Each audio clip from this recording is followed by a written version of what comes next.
Hello everyone, welcome to आखिर। तो आज का जो हमारा टॉपिक रहेगा वो है मणिपुर पे। मणिपुर काफ़ी न्यूज़ में है, तो देखते हैं कि एग्ज़ाम के हिसाब से हमारे लिए मणिपुर के ऐसे कौन कौन से फैक्ट्स हैं जो कि बहुत ज़्यादा इम्पॉर्टेंट है। तो सबसे पहले हम देखते हैं मणिपुर, और मणिपुर की देखेंगे कि इसकी कैपिटल कौन सी है। तो मणिपुर की क्या कैपिटल है? इम्फाल मणिपुर की कैपिटल है। सेकंड हम देखेंगे कि इसके सीएम कौन है। मणिपुर के सीएम कौन है?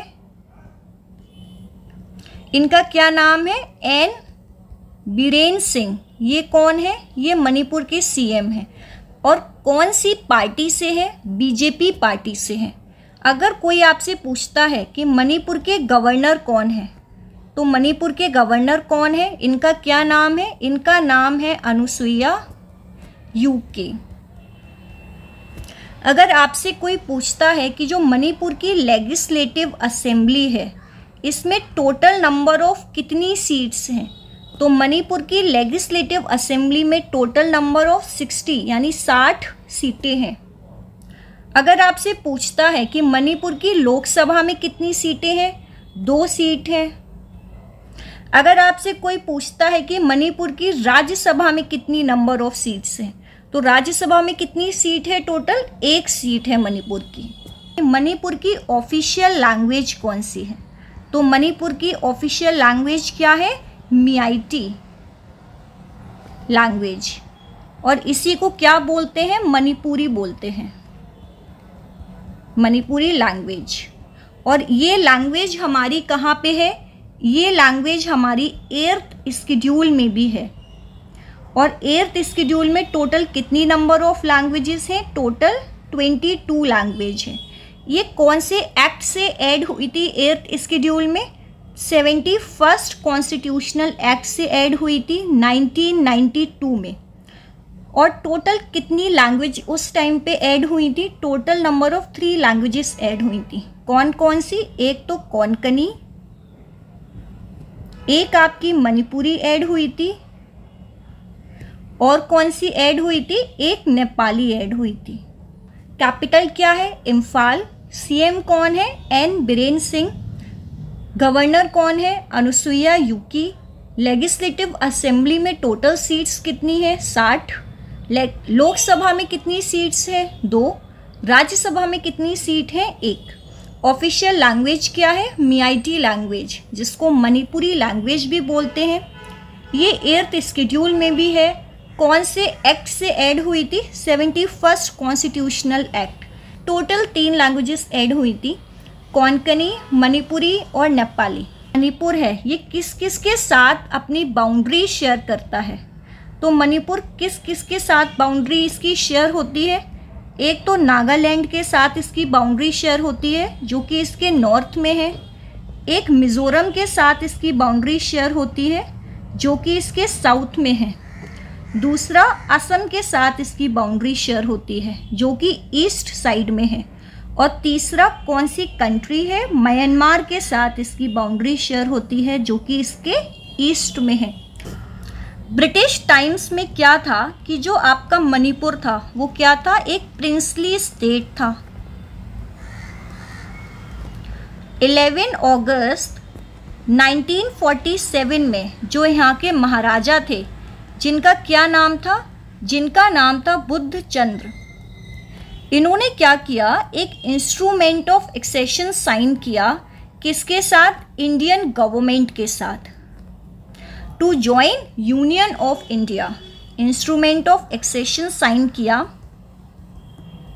For joining Indian union. कब साइन किया था? अगस्त 1947 में। फिर क्या हुआ आपका? सितंबर 1947 में ही साइंड मर्जर एग्रीमेंट। उन्होंने क्या साइन किया? मर्जर एग्रीमेंट साइन किया। और इसके द्वारा जो मणिपुर था वो कौन से पार्ट में आ गया? पार्ट सी स्टेट में आ गया। इसके बाद सन 1956 में आपका कौन सा एक्ट आया था? स्टेट रीऑर्गेनाइजेशन एक्ट आया था, जिसके द्वारा मणिपुर क्या हो गया, एक यूटी हो गया। कब हुआ था? 1956 में। उसके बाद 1972 में कौन से एक्ट के द्वारा? नॉर्थ ईस्टर्न रीऑर्गेनाइजेशन एक्ट के द्वारा मणिपुर क्या हो गया? एक स्टेट हो गया। कौन से नंबर का स्टेट फॉर्म हुआ? ये 19th नंबर का स्टेट फॉर्म हुआ। Manipur is converted from UT to state in 1972 through which act? North eastern reorganisation act 1972 and it was form the 19th state of Indian union. Rice is the staple food of Manipuris. तो मणिपुरी जो लोग हैं, यानी मणिपुर में रहने वाले जो लोग हैं, उनको क्या बोलते हैं? मणिपुरीज बोलते हैं। उनका स्टेपल फूड क्या है? राइस है। मणिपुर में जो रेनफॉल होती है, it is caused by south westerly monsoon picking up moisture from the Bay of Bengal. तो जो आपका साउथ वेस्ट मानसून आता है, तो जो साउथ वेस्ट मानसून की बे ऑफ बंगाल वाली ब्रांच है, उससे आपके मणिपुर में क्या होता है? बारिश होती है। अगर आप मेन रिवर्स के बारे में देखो तो 4 रिवर सिस्टम है। नंबर पहला कौन सा है? Barack river. नंबर सेकंड कौन सा है? मणिपुर की जो रिवर्स हैं वो। नंबर थर्ड क्या है? You river basin. Number fourth क्या है? लाइनी रिवर बेसिन। तो ये 4 रिवर बेसिन है मणिपुर में, जो कि बहुत इंपॉर्टेंट है। The Barak river flows 900 kilometres through the states of Manipur. कहाँ से फ्लो होती है? मणिपुर में फ्लो होती है, नागालैंड में फ्लो होती है, मिजोरम में फ्लो होती है और असम में फ्लो होती है। कौन सी कंट्रीज़ में फ्लो होती है? इंडिया एंड बांग्लादेश में फ्लो होती है। सॉरी, अगर हम इंडिया का देखें तो इंडिया के कौन कौन से स्टेट से फ्लो होती है? मणिपुर, नागालैंड, मिजोरम एंड असम।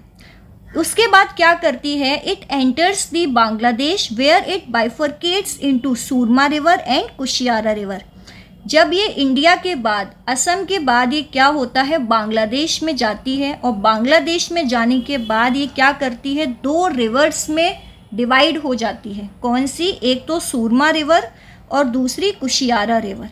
उसके बाद क्या करती है कि दोनों रिवर फिर से मिलती हैं और मिलने के बाद कौन सी रिवर में फॉर्म होती हैं? मेघना river. Before forming the Ganges delta with the Ganga and Brahmaputra river flowing into the Bay of Bengal. तो जो इसकी टोटल लेंथ है उसमें से ये कहाँ पे फ्लो होती है? इंडिया में फ्लो होती है। इंडिया के बाद ये इंडो बांग्लादेश बॉर्डर पर फ्लो होती है। ये याद रखना है कि this river also flows along Indian Bangladesh border, और उसके बाद कहाँ पे फ्लो होती है? बांग्लादेश में।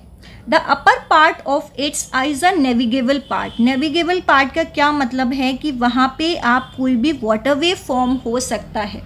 Between Lakhipur and Banga declared as the national waterway 6। सहायक नदियाँ कौन कौन सी हैं? एक तो सुनाई, झिरी, तिलवांग, जिसको हम और क्या बोलते हैं?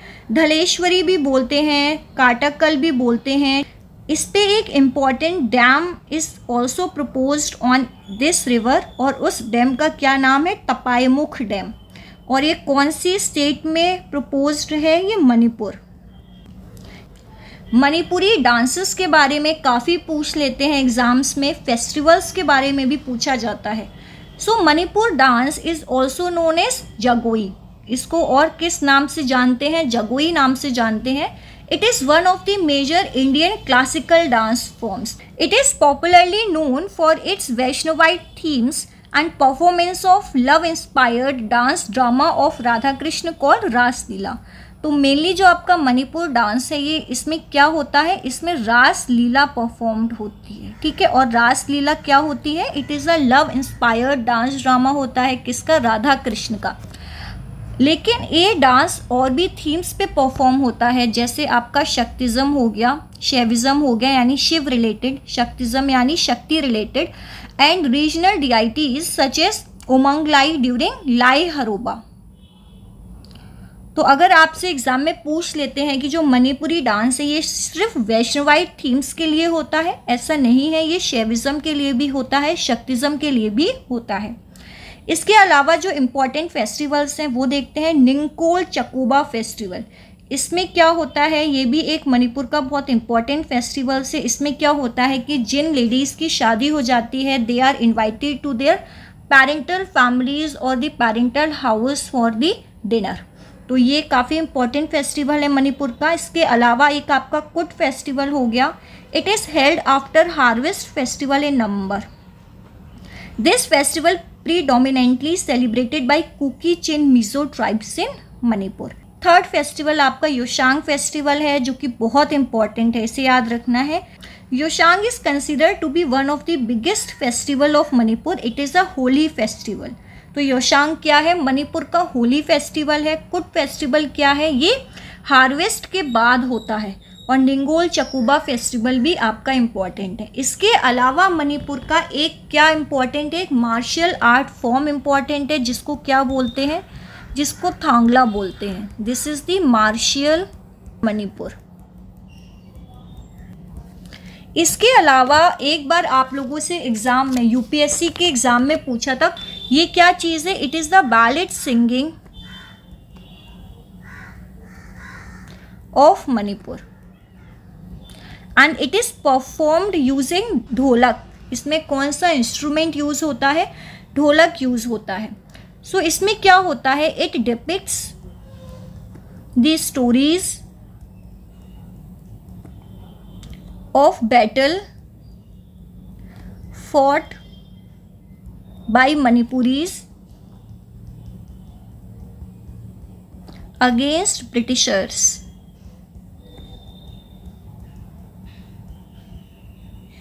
in 1891। तो ये कुछ important dance forms, martial arts और फेस्टिवल्स हैं जो कि आपके एग्ज़ाम में पूछ लिए जाते हैं। इसके अलावा हम देखते हैं और क्या क्या मणिपुर में इम्पॉर्टेंट है जो कि हमारे एग्ज़ाम में हमसे पूछा जा सकता है। Loktak lake, it is the fresh water lake in north east India. तो इसके बारे में तो सबको ही पता होगा कि लोकटक लेक क्या है, एक फ्रेश वाटर लेक है।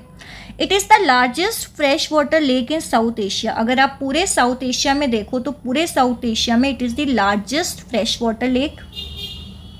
The lake is located in Moirang in Manipur state. कहाँ पे लोकेटेड है, मोइरांग डिस्ट्रिक्ट मणिपुर स्टेट में लोकेटेड है। It is famous for phumdi. ये क्या होता है, it is the heterogeneous mass of vegetation, soil and organic matter at various stages of decomposition floating over it located on this phumdi. और जो ये आपका फ्लोट हो रहा है लोकटक लेक के ऊपर, उसके ऊपर क्या है, आपका एक नेशनल पार्क है जो कि बहुत इंपॉर्टेंट है, Keibul Lamjao national park. It is the only floating national park in the world. This park is the last natural refuge of the endangered Sangai. तो ये क्या है, संगाई आपका मणिपुर का स्टेट एनिमल भी है और ये एक टाइप का क्या है, डियर है। So it is only found in Keibul Lamjao national park which is located in Loktak lake in Manipur. अब आपका लोकटक डे भी सेलिब्रेट होता है। कब सेलिब्रेट होता है, it is celebrated, Loktak day is celebrated on 15 अक्टूबर। कब सेलिब्रेट होता है, 15 अक्टूबर को सेलिब्रेट होता है। और कौन सा एक नेशनल पार्क है मणिपुर में, सिरोही नेशनल पार्क है मणिपुर में। इसके अलावा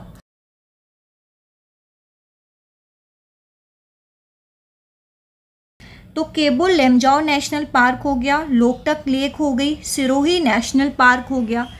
from 1980 to 2004 Indian government referred to Manipur as a disturbed area.